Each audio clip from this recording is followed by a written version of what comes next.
Doctor Manmohan Singh हे जागतिक पातळीचे अर्थतज्ञ होते.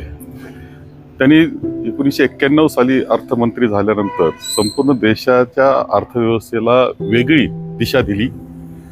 एक मुक्त अर्थव्यवस्था म्हणतो, उदारीकरण त्यास म्हणतो, परंतु आज काही जी परिस्थिती देशाची आहे, जी अर्थव्यवस्था आहे, त्यामध्ये त्यांनी घेतलेल्या धोरणाचा प्रमुख वाटा आहे, हे कोणालाही नाकारता येणार नाही. देशाचे पंतप्रधान ते झाले. अत्यंत सालस व्यक्तिमत्व, सुसंस्कृत व्यक्तिमत्व, थोडेसे अबोल होते परंतु निर्णयाला मात्र पक्के होते. त्यांचे फाईलवरच्या नोटिंग हे कायम प्रसिद्ध असायच्या. बारकाव्यानं अभ्यास त्यांनी केलेला असायचा आणि त्यामुळे त्यांचा 10 वर्षाचा कालखंड देशाच्या अर्थव्यवस्थेच्या दृष्टीनं सुद्धा अत्यंत महत्त्वाचा ठरला. UPAच्या अध्यक्ष म्हणून सोनियाजी होत्या आणि पंतप्रधान डॉक्टर मनमोहन सिंगजी होते. अनेक धोरणं त्यांनी सामान्य माणसाला केंद्रीभूत मानून केलेले दिसतात. विशेषतः आपण पाहिलं तर रोजगार हमी योजना देश पातळीला नेण्याचं असेल, फूड सिक्युरिटीच्या बाबतीत धान्य हे गरीब माणसाला पोहोचवलं पाहिजे ही व्यवस्था असेल, या अनेक योजना आहे. आरोग्याच्या संदर्भातल्या अनेक योजना, शिक्षणाच्या क्षेत्रातल्या अनेक योजना, ह्या त्यांनी त्या 10 वर्षा कालखंडात आणलेल्या आपल्याला दिसत आहेत की ज्याच्यामध्ये सर्वसामान्य माणूस हा केंद्रीभूत मानलेला होता. देशाची अर्थव्यवस्था सबल ठेवण्याकरता घेतलेले त्यांचे निर्णय एक दुर्गामी परिणाम करणारे राहिलेले आहेत.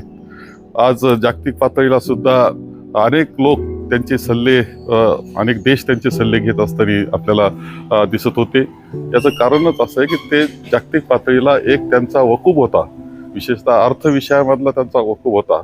त्यांच्या जाण्यानं अत्यंत एक महत्त्वाचं व्यक्तिमत्व देशातलं आहे हे आपण गमावलेलं आहे. खरं म्हणजे डॉक्टर मनमोहन सिंग हे संयमी होते, सुसंस्कृत होते.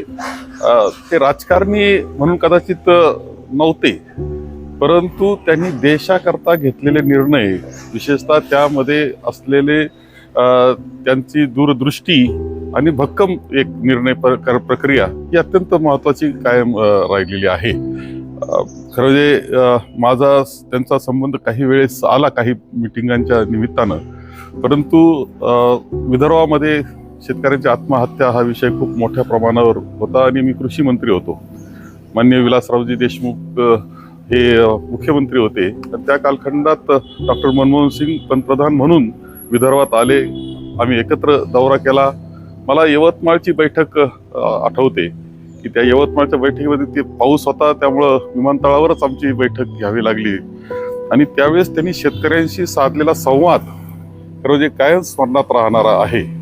विशेषतः पिकाचा खर्च जो आहे, उत्पादन खर्च, तो कसा कमी करता येईल, जलसंधारणाचा कशा पद्धतीनं आपल्याला काम करता येईल, या व्यतिरिक्त जोडधंदा काय केला पाहिजे, साठवणुकीकरता आणखी कोणत्या गोष्टी केल्या पाहिजे, या सगळ्यावर अत्यंत बारकाईने चर्चा ते शेतकऱ्यांशी करीत होते आणि त्यांची संवाद साधताना आम्हालाही सहभाग होत होता आमचा.